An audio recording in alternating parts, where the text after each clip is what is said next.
औज़ुबिल्लाहि मिनश्शैतानिर्रजीम बिस्मिल्लाहिर्रहमानिर्रहीम अल्लाहुम्मा कुल्ली वलीकल हुज्जत इब्निल हसन सलावातुका अलैहि वला आबाइही फ़ी हाज़िहि स्साअ व फ़ी कुल्ली साअ वलिय्यन व हाफ़िज़न व क़ाइदन व नासिरन व दलीलन व आइनन व हत्ता तुस्किनहु अर्ज़का तौअन व तुमत्तिअ फ़ीहा तवीला।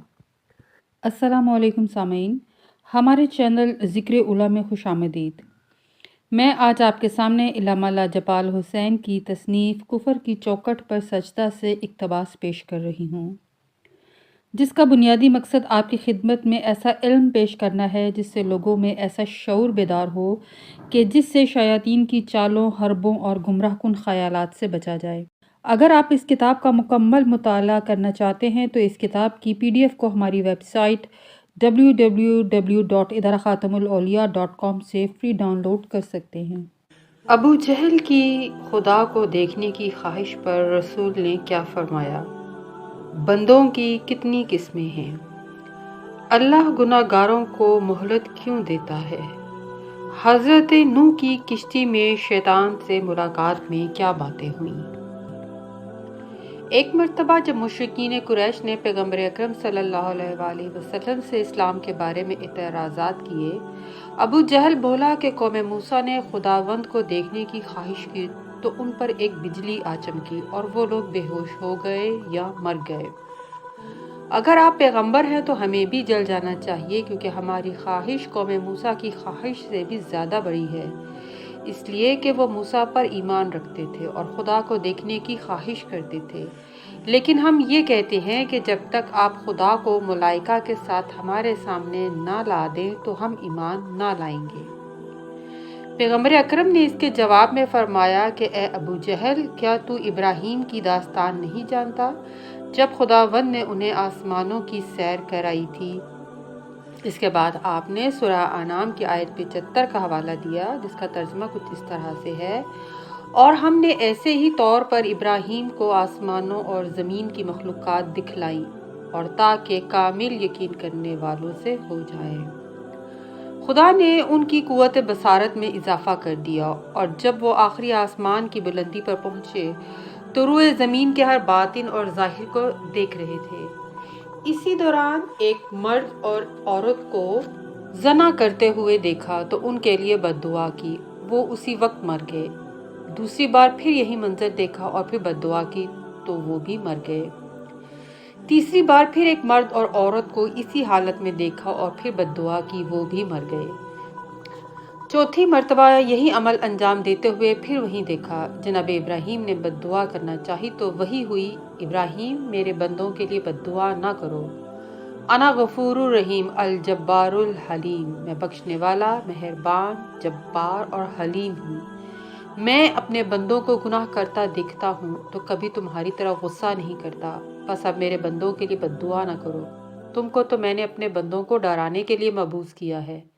ना तुम मेरे मुल्क में शरीक हो और ना ही मुझ पर हुकूमत करते हो।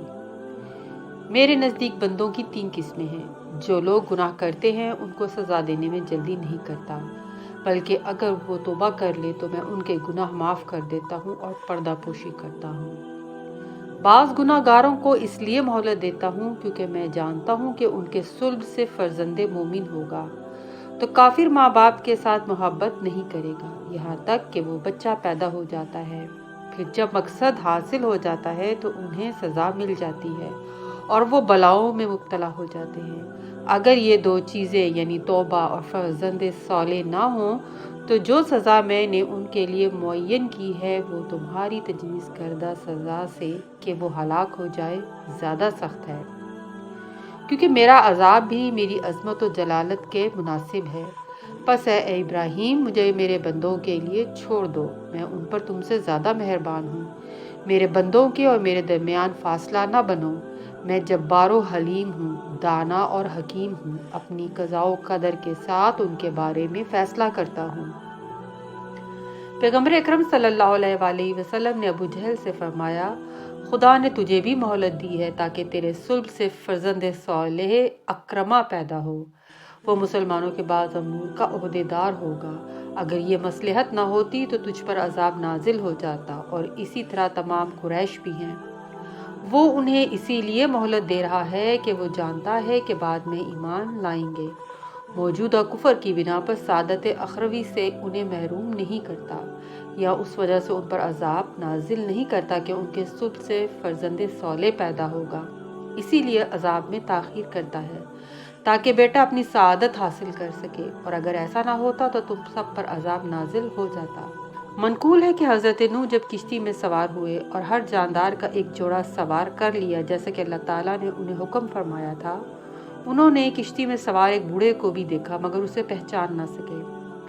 حضرت نوح نے پوچھا، تجھے کس نے اندر آنے دیا؟ اس نے کہا، میں اس لیے اندر آیا ہوں تاکہ تیرے صحابہ کے دلوں تک رسائی حاصل کروں اور پھر ان کے دل میرے ساتھ اور ان کے جسم آپ کے ساتھ ہوں۔ حضرت نوح نے فرمایا، نکل یہاں سے اے اللہ کے دشمن، تو ملعون ہے۔